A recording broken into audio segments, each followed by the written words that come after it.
আসসালামু আলাইকুম, সবাই কেমন আছেন? আশা করি সবাই ভালো আছেন। আজকে আমরা চলে এসেছি সেই ঐতিহ্যবাহী গাবতলীর গরুর হাটে। আর এই গাবতলীর গরুর হাট এটি শুধু একটি গরুর হাটই নয়, এটি বাংলাদেশের কোরবানির সংস্কৃতির অংশ।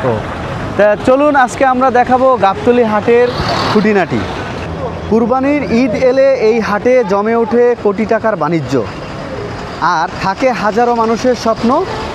আজ আমরা আপনাকে দেখাবো সেই হাটের ভিতরের চিত্র। গাবতলীর হাটে আসলে দেখা যায় হরেক রকম মানুষের মুখায়াওয়াজ। কেউ গরু খোঁজে সাইজ দেখে, আবার কেউ দেখে দাম।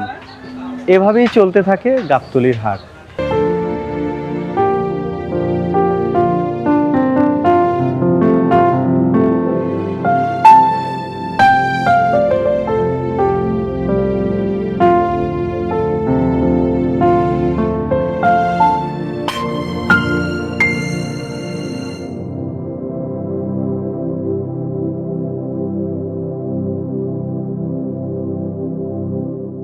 গাবতলীর এই হাটে প্রশাসনের নজরদারি থাকে কড়া।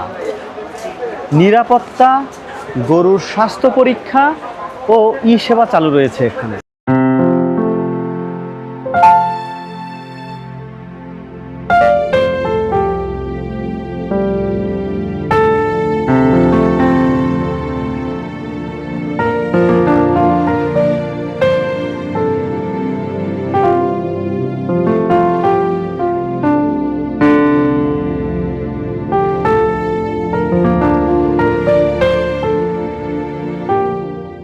দেশের নানা প্রান্ত থেকে আসে উট, গরু, মহিষ, দুম্বা, ভেড়া, এরকম পশুগুলো এই গাবতলীর হাটে আসেন।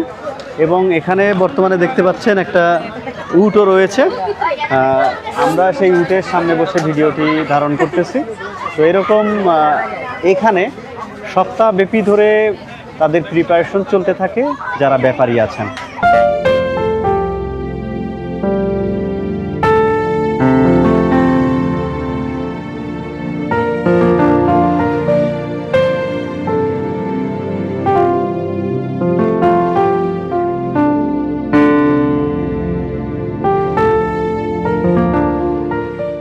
আপনারা যে এই গাবতলীর হাটকে এত সুন্দর বা এত পরিষ্কার পরিচ্ছন্ন দেখতে পান, এর পিছনেও অনেক মানুষের অবদান রয়েছে। কেউ কেউ বালু দিচ্ছেন, কেউ পরিষ্কার করতেছেন, কেউ কেউ বিভিন্ন কাজের সাথে নিয়োজিত আছেন। এছাড়া গাবতলীর হাট এত